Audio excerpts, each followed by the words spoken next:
pissed because our new home on a Monday evening is now from 6 p.m. I know. They've let us out early, and particularly nice when the clocks change later this month. It's definitely going to be very bright. But don't worry, we've talked Raspberry Sant, we've talked rugby, we've talked tennis, and we've talked, Fraser, help me out. What else were you talking? There was something out there. Sam Rossiter and cricket is what you've missed already. Rugby as well, didn't we? Ricky guessed on. Ricky Guest and Steve Barnett, of course. And we're going to carry on with a bit of rugby chat, and as a brand new chairman, AGM, and what's coming up. But before that, good evening, Fraser. Good evening, Tom. I've had an interesting sporting week from sitting in the stand watching 20,000 Swansea fans wave towels at Snoop Dogg. To reporting on the Cardiff game, to torrential weather against on Friday night, their win over Leinster, to running Raspberry on Saturday, a bit of local rugby then for me at Langham, and a very tired day yesterday. But Gordon, hello, good evening. How are you, Tom? Very well. How was your sporting weekend? As you can imagine, it was disrupted, which isn't a shock, Tom. I was hoping to watch a little bit of football, but there was only 2 games there. I give my mate Fraser a ring and asked him, does he need a few photos from... He did. I was in the closest I got to any sporting achievement this weekend was watching the Raspberry Sant runners come back to the car park at Oriella Park, and we were there for their St. David's Day parade. What a lovely occasion. Great occasion. It's one that doesn't fail to sell out every year, and that the event now sells itself. People come in from miles away, and the runner, actually a local runner, he was based in Bath, who won the half marathon. You people coming from England, and the weather just makes it, doesn't it? And after all the torrential rain we've had, to have sunny weather there was a godsend, really. And it makes a much more enjoyable day, as you experienced afterwards around the city. So many runners piling into the cafes and pubs, depending on their choice of replenishment afterwards. And it boosts the local economy the whole day, does it? I'd go as far as say it's the best running event around. I truly believe that. Right, we're going to touch on that in a bit more detail before the end. Found yourself down at Pill Park in Langham, which I find really impressive, that with the weather we've had in Division 5 of rugby, there was a match being played. Well, Division 4, I was quite smug. I got myself a nice parking space so that I could see the game from the warmth of my car. Didn't even have to get out of it. Got to about 5 minutes before. I thought, where's nobody on the pitch? And I realised they would move the game. Cold walk to watch it. But I actually enjoyed it. It was a very good match. Gordon, I know, touched on there. He saw it too. Langham were very competitive, actually. Pembroke Dock in control early on, 10-0 up. Langham took it to them, 2019 in the end. It was scrappy. It was always going to be a bit scrappy and messy, given the surface. But it was good. It was enthralling as local derbies go, and it was in the balance the last couple of minutes. So you can't ask for more than that, really. Yeah, Steve saying that. So, what were your observations? Well, my observation was getting to Pill Parks, and obviously knowing that because I got there, I knew it was going to be on the second team pitch, not like my colleague who was sitting in the car thinking they just going to appear on the main pitch. So I got there quite early, actually, and I had a chat with a lot of the old boys that I played against as well. They were there, and we had a bit of banter, as you do with rugby. It's all friendly, I must add. And then, and Fraser's right. Langham did very, very well against a decent Quinn side. And that's good to see. You want to see him competing and not having a heavy defeat, which they've had for a few times this season, but they have been much better. So compliment the Quins. A good game on Saturday afternoon. Yeah, it's good to see both teams with score. They've had points deducted, and the Pontebarum seem to have run away in that top spot. It's a very strange decision that. Look, Pontyberem were in control of the title race, regardless of Quint having 4 points off. We shouldn't really frame it as if that's going to be decisive. But I can't fathom this. The amount of sides who've been postponing games and not fulfilling fixtures and not raising sides and have got away with it through agreement with the other team, or the other team have let them off, opted not to put in a complaint. I'm not defending Pembroke Quins for not fielding a side. I've made my thoughts clear on that. I think there's been too many walkovers or non-fulfillments handed this year by not just Pembrokeshire sides right through the leagues. It really is plaguing the leagues. But for Pontyberem to then go to the WRU and the WRU to dock 4 points when you see what is going on across all leagues every single Saturday, I find that bizarre. I mean, this Saturday alone, Cardigan were frustrated. They were unable to play their game. Opposition couldn't field a side. Narberth seconds begin to struggle now. They couldn't field a side for their game. And to take 4 points off the Quins, I think it's distinctly unfair. If you do it for everyone, everyone, I'd support that. I think games are being called off too easily at the moment. But to just single out one team, I find that bizarre. Yeah, when it was brought up in the interview, I was like, as you said, because you've been talking about this pretty much since the season first started, and different cup matches and they're not the teams. only side not to fill against Pontyberem this year. So I'd be very interested if Pontyberem pursued that if the Quins weren't in second place, to be honest with you. That's a very good point. As you mentioned, we also heard from Ricky Guest, Narberth with another victory in that championship against a very fit Cardiff Met side. Ricky made the point there that they're essentially a professional side and how they're drilled. Gordon, what are your thoughts on Narberth's season? Because it seems to be, well, it's definitely an improvement on last season. Definitely. They've got better results under Ricky Guest, to be fair. Nico Sotaro being there, I know he played with my son at Whitland. He's a very, very astute player and coach, and understands the game well.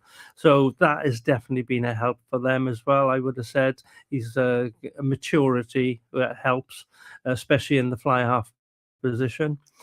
The pack have gone quite well for Narberth this year as well. You've got to give them credit. They fronted up because it was a difficult season last season.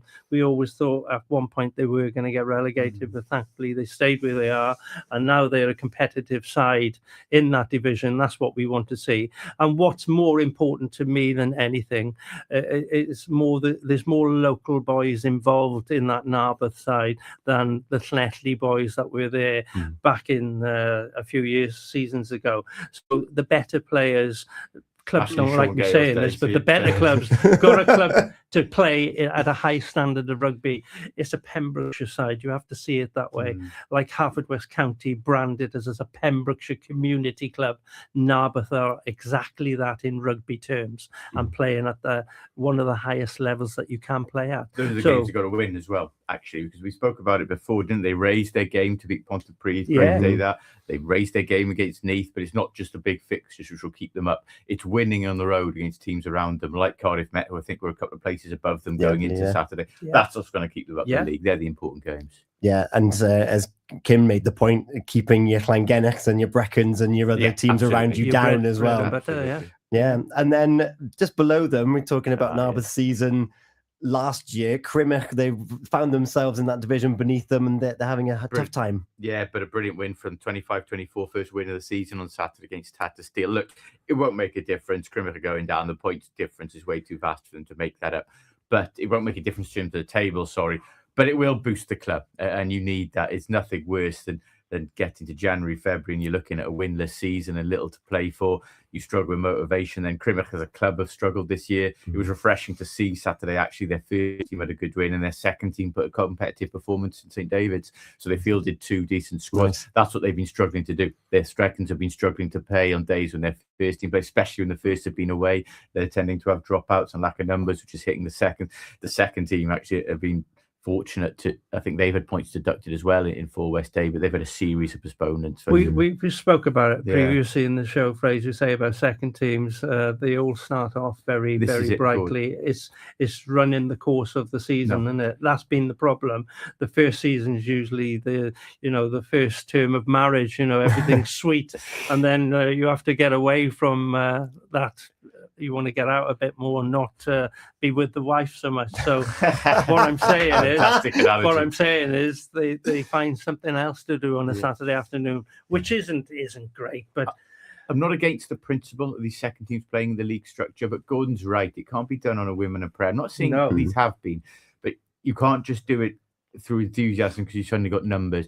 It needs to be a long-term sustainable plan, because we're seeing it now. Crymych has struggled in their second season of the league format. Narberth went up and are struggling badly to field sides now in Division 3. It's all well and good having the numbers there and then, but you need to be certain that you've got the numbers long-term and the youth team coming through to fill up when others move away from it as well. So look, it's healthy. I hope they can keep going. I hope they can keep fielding competitive squads, but more care has got to be taken, I think. Yeah, I think it's a question that was brought up last week, actually, or the week before, about the seconds divisions, the seconds league that's coming through. And of course, Tenby is the model that I use, where they weren't allowed to put their second team, and now they've got one. So they're confident that they've got that pipeline coming through. So I wouldn't get too much in they weren't allowed. They didn't get the application in time. Let's be honest, and I'm an ex-Tenby player. That's just a foil. That's the foil. But they have got the Seasiders there now. And if my memory deceives me, and I don't think I'm forgetting or randomly forgetting there, I think Wyndham Williams had his boots on for a certain Tenby club over the weekend. Yeah, well, it's for Whitland, actually. Oh, Whitland. In a dire state with numbers on some weeks. I tell you, they're playing at home on Saturday. They named squad of 17. I chased up the game. I'm doing it for Gordon Bill. And they finished the game with 13. Rurals, Wyndham, like you say, they're the age of, I don't even know what.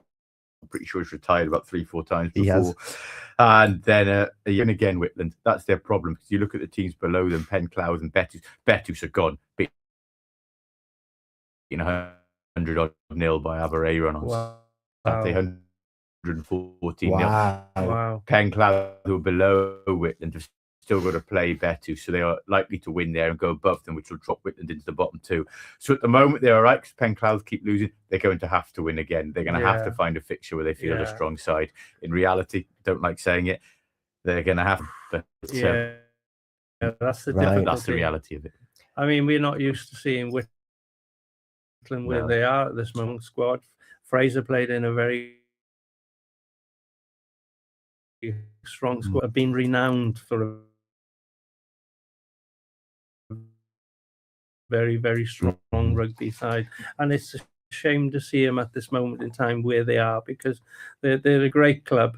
They got a lot in Paul Kirk as well, leading get together and move that club forward.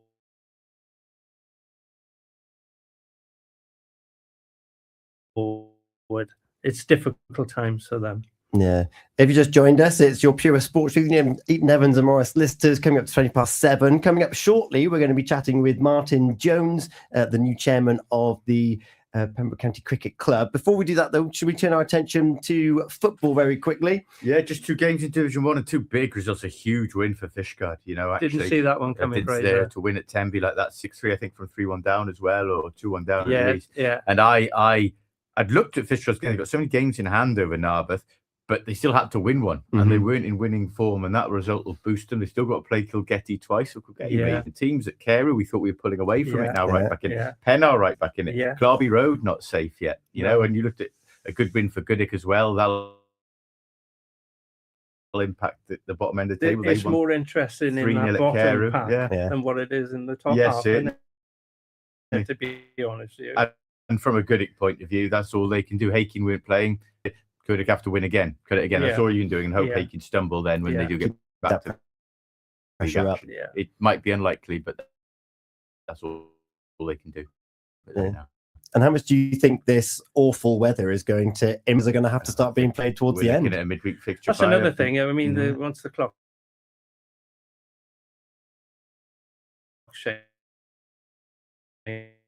we'll have midweek games, and hopefully the weather that will end this season, especially in Division 1. Division 1, it can disrupt midweek, because then you have the issue of second teams able to use first team players. Back and forth. So I hope we're not, but I think we could be heading for a very dubious end to the season if I could be decided in the bottom leagues, but we'll see. And then Division 2 Cup, a bit of a derby has been set up, isn't it? If I'm not mistaken, Milford United. Yeah, Are they playing taking seconds, winning at Bridge seconds on penalties, isn't they? Yeah.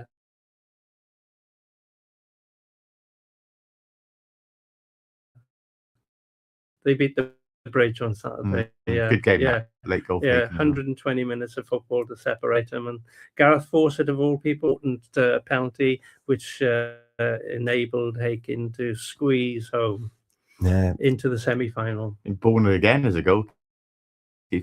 Yeah, fair play. There was action yesterday on a Sunday, which caught a few people off guard for St. David's Day, and conceding 3 and being the results they've had actually.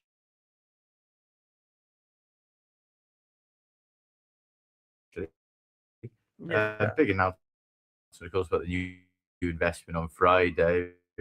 A lot was made of that, but in terms of on the field, you're right. It was a result I didn't see coming. Just it's a blow. Look, they've been on a good run. You know, it is frantic. We know this end of season frantic. You're playing teams around you twice. Results fly back and forth. I don't think they'll be overly concerned with it, but maybe the performance might be something to address. But a bit of a buffer. I see it as a bump on the road rather than a serious concern. It'd be exciting to see them back. To see Matthew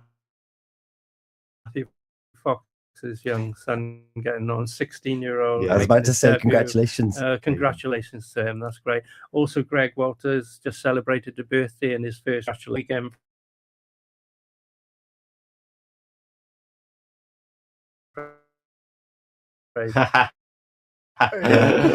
Next time you'll catch the Bluebirds at home will be on Friday the 13th when they take on Cardiff Met in this phase 2. We'll be there providing a little bit of pre-match entertainment and waiting in the wings for us talking cricket. It was interesting hearing from Sam in the first hour talking indoor cricket and the outdoor league with this weather.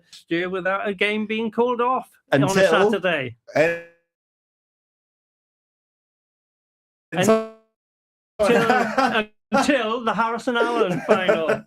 We've got to play that at the start. We'll talk to Martin about that. Yeah, he's on the way next following recent AGM.